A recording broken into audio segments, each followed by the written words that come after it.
Sa pagdiriwang ng ika-59 na anibersaryo ng National Police Commission, tampok ang pagkilala sa mga natatanging miyembro ng Philippine National Police na nagpamalas ng katapangan at sakripisyo sa pagtupad ng tungkulin.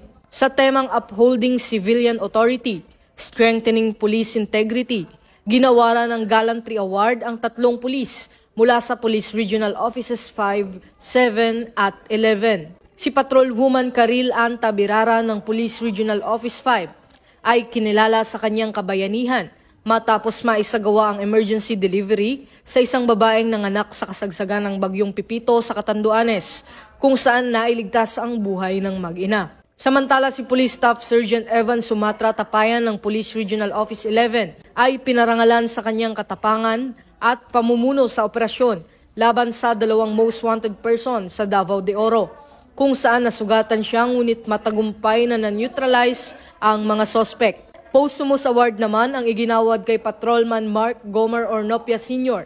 ng Police Regional Office 7 na nasawi habang tinutugis ang armadong sospek na nang-agaw ng baril sa Cebu.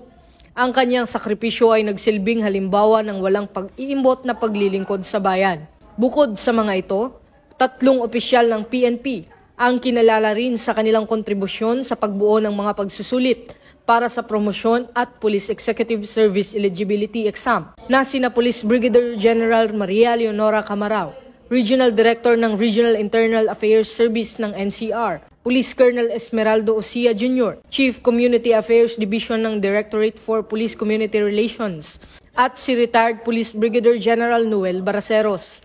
Sa mensahe ni NAPOLCOM Vice Chairperson Rafael Vicente Kalinisan, kanyang binigyang diin na ang mga parangal na ito ay sumasalamin sa kabayanihan, dedikasyon at integridad ng kapulisan sa kanilang tungkulin na pangalagaan ang kapayapaan at kaligtasan ng mga mamamayan.